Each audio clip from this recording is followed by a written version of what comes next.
Ndugu zangu raia wa mbinguni, poleni kwa changamoto za kimaisha na hongereni kwa kuwajibika. Leo nitaongea juu ya vita iliyopo juu ya wanaosimama katika haki na wanaotetea ukweli. Inajulikana wazi kuwa katika dunia hii ipo vita kubwa sana juu ya watu wanaosimama katika haki na kutetea ukweli. Sasa mara nyingi huwa kuna hali ya kushangaa, lakini pia na ya kutamani sana hili jambo lisiwepo, ili kusudi wanaosimama katika haki na kutetea ukweli waishi bila kubugudhiwa na wasiwe na usumbufu wowote unaowakumba. Na jitihada zimefanyika, lakini siku zote historia inaonyesha kwamba kila aliyesimama katika haki na kutetea ukweli, maisha yake yalikuwa katika dhiki.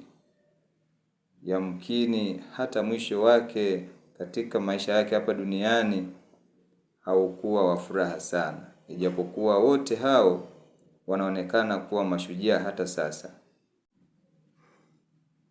Sasa nitapenda nilieleze hili kulingana na jinsi ambavyo nimekuwa nikilitafakari kupitia maandiko matakatifu na mafunuo ya kimungu, jinsi Mungu anazidi kunifundisha, na mimi natamani pia nizidi kushirikisha jambo hili kwa ninyi pia wasikilizaji na wale wote ambao wanakuwa wananifuata katika maongezi yangu. Tunajua kuwa maandiko matakatifu yameeleza wazi kupitia waraka wa pili wa Mtume Paulo kwa Wakorinto sura ya 4 aya 6 hadi ya 4 hadi ya 6. Katika maandiko haya, eneo hilo ambalo nimelitaja, kuna maneno yanayoonyesha wazi kwamba yupo Mungu wa dunia hii. Na Mungu wa dunia hii, kulingana na hayo maandiko yanavyofafanua, ni kwamba ni ibilisi au shetani. Naye hawezi kupenda ukweli, kwa sababu ibilisi au shetani yeye ni adui mkubwa nambari 1 wa Mungu, ambaye Mungu yeye ndiye asili ya ukweli na ndiye mfalme wa haki, mfalme wa amani. Sasa ibilisi ndani yake hakuna amani, ndani yake hakuna ukweli, na ndani yake hakuna haki. Na huyo ndiye Mungu wa dunia hii. Na ndiyo maana Yesu Kristo mbele ya Pilato alisema ya kwamba ufalme wake yeye Kristo si wa dunia hii. Sasa tukirudi kwa hawa ambao sasa wako upande wa ibilisi, maana yake ibilisi kama nilivyotangulia kusema, yeye ni baba wa uongo, na wasemao uongo ni wana wa ibilisi. Na hao ndio wenye patano, ndio waliofungamanishwa na ibilisi ambaye ni mungu wa dunia hii, kuitawala na kuitetea dunia yao kwa kufuata misingi ya utawala wa ibilisi ambaye ni mungu wa dunia hii. Kwa hiyo misingi ya utawala wa kidunia iko katika mfumo wa utawala wa ibilisi, na wala hauko katika kutetea haki au ukweli. Lakini upande wa pili ambao ndio ule wa kimungu, yeye Kristo amejitambulisha kwetu kuwa ni njia, ukweli na uzima. Hivyo yeye siku zote husema kweli, na wote wanaoijua kweli wanawekwa huru.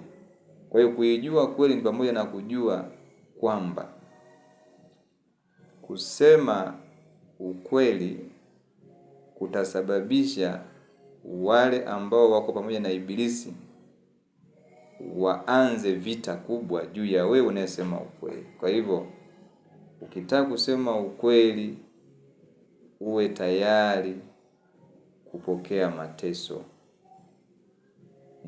Ndio maana nasema unapokuwa mtumishi wa Bwana, uwe tayari kupokea majaribu, yaani uwe tayari kujaribiwa, kupata dhiki.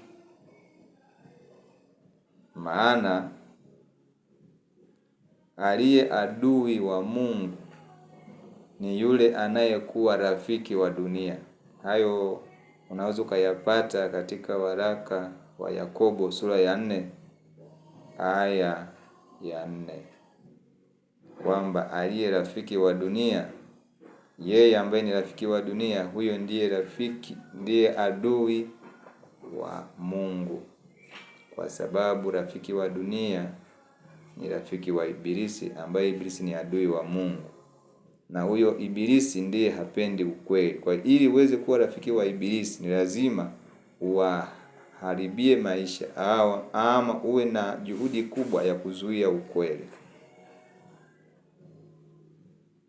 Maana yake sasa, hawa wanaosema ukweli ni lazima wateswe na hawa ambao ni rafiki wa dunia.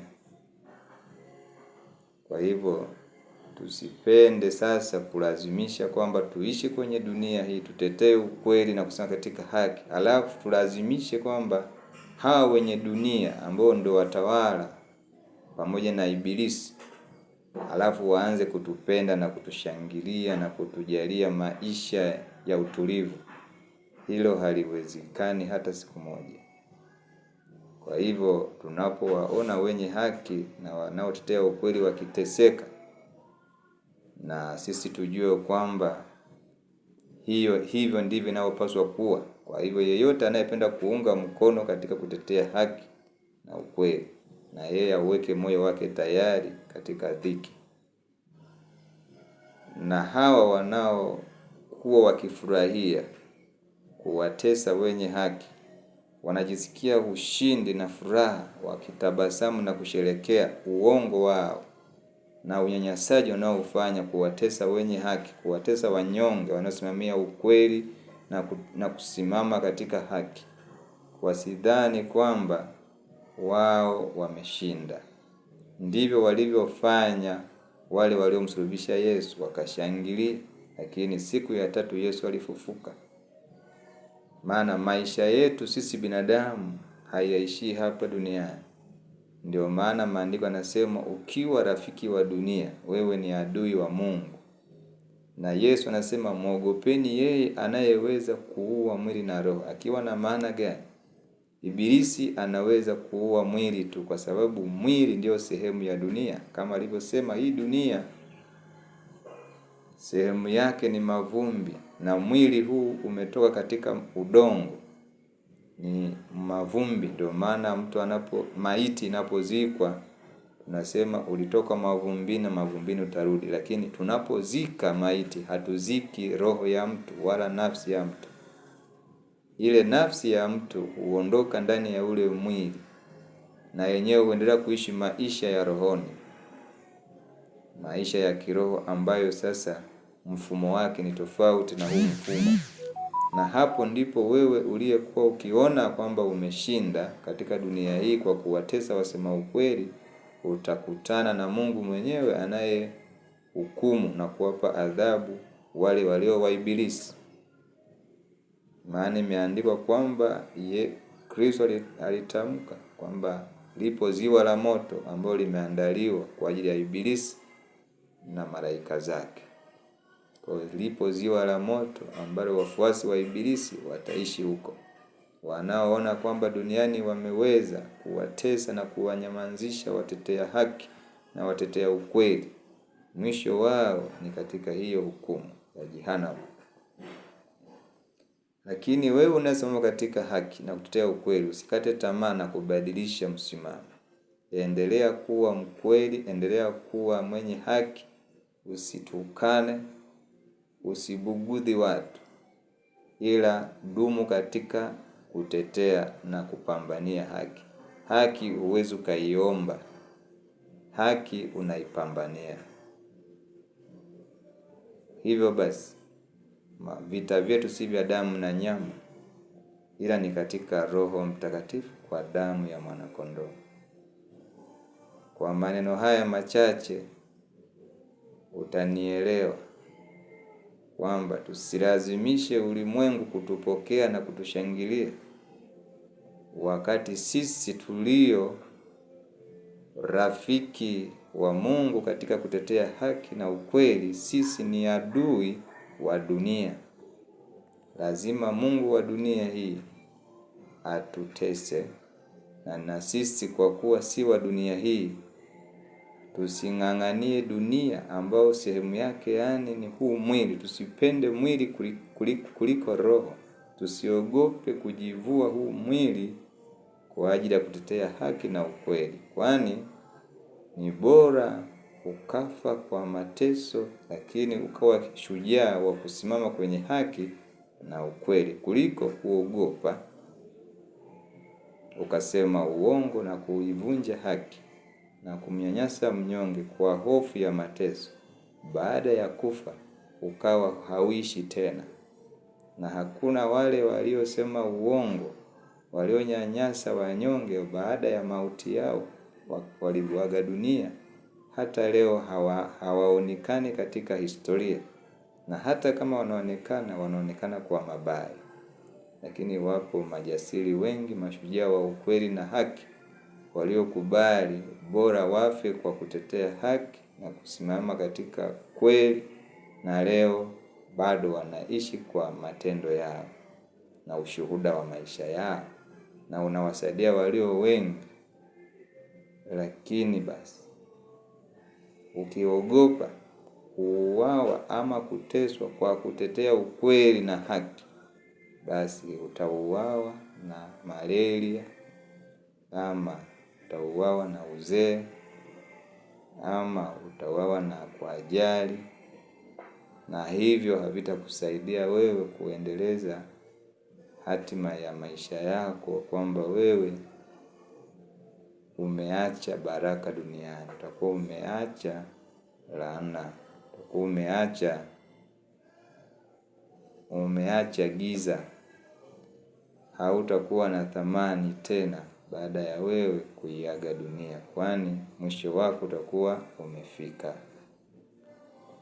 Tuwe tayari kutetea ukweli, tuwe tayari kudumu katika haki na kuidai haki na kuipigania haki kwa hekima ya kimungu, na wala sio kwa silaha za damu na nyama. Tuache huruka ya kidunia, maana hatuwezi kumshinda ibilisi kwa kutumia silaha za kiibilisi. Ili tumshinde ibilisi, tutumie silaha za Mungu. Alivyosema, vaeni silaha za Mungu. Tupigane na wenye hila katika ulimwengu wa roho.